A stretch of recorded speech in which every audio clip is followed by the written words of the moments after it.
Hello friends, welcome back to all of you in my YouTube channel. In this video, here we discuss some aspects regarding to the monohybrid cross.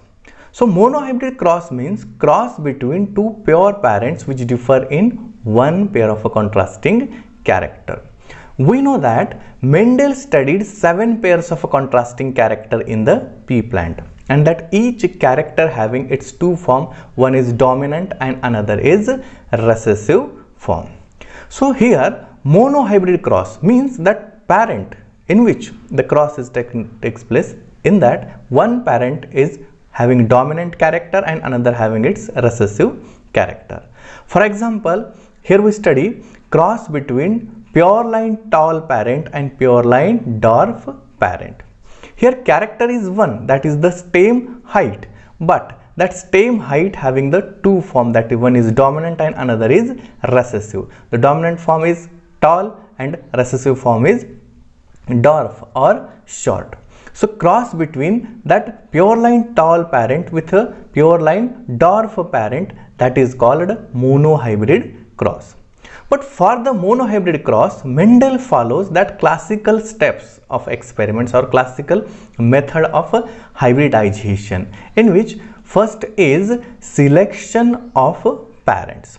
So for this particular example, Mendel selects a pure line tall parent and another is pure line dwarf parent, and that cross between these two parents is called monohybrid cross. So for the cross, the first step is selection of parents, and Mendel selects pure line tall and pure line short parent.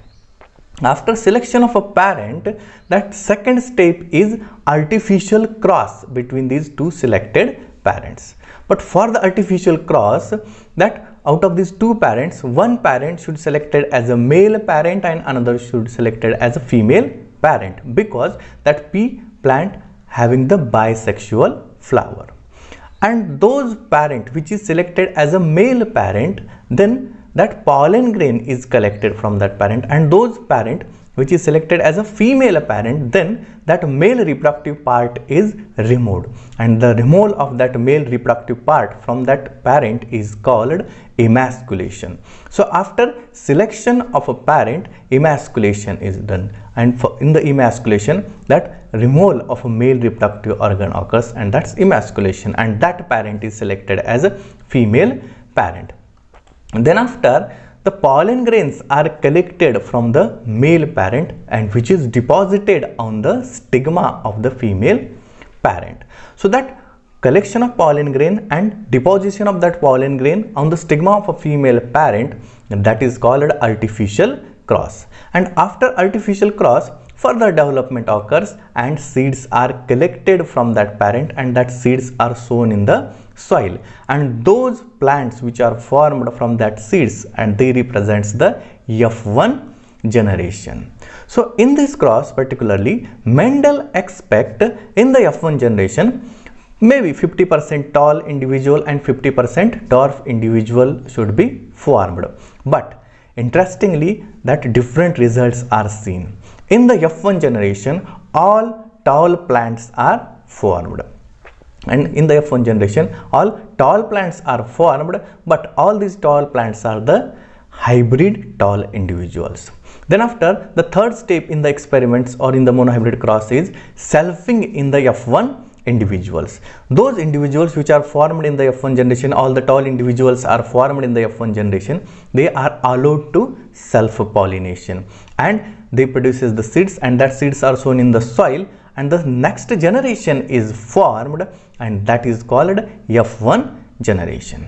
In this case, Mendel expect in the F2 generation all individuals should be tall, because in the F1 generation all the parents are tall, but again he surprised and he got the different result, and in the F2 generation Mendel found 75% individuals are tall and 25% individuals are dwarf.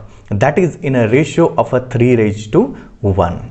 So that's the monohybrid cross. And in the monohybrid cross, initially the cross occurs in between tall and dwarf parent, but in the F1 generation only tall individuals are formed, and that F1 individuals are allowed to selfing, then that produces the F2 generation, and in the F2 generation, most importantly, 75% individuals are tall and 25% individuals are dwarf. That is in a ratio of a 3:1. So that's the phenotypic ratio of 3:1.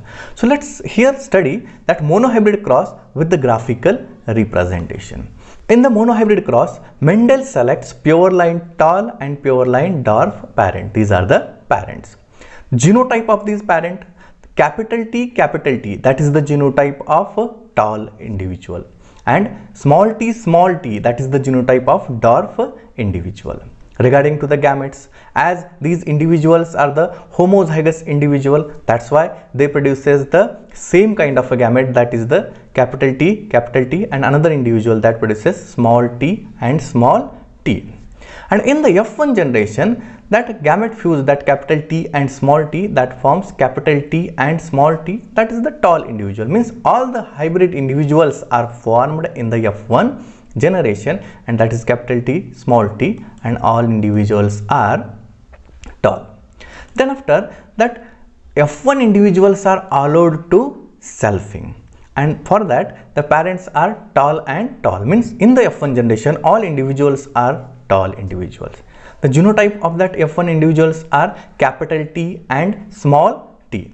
So that produces two different types of a gamete, that is capital T and small t, with that capital T and small t. So here in the F2 generation, that two types of gametes are there. That's why that F2 generation produces the individuals like tall and dwarf in a ratio of a 3:1.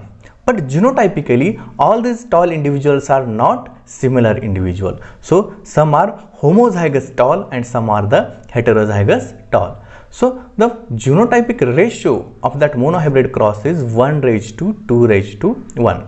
1 homozygous tall, 2 heterozygous tall, and 1 is the homozygous dwarf.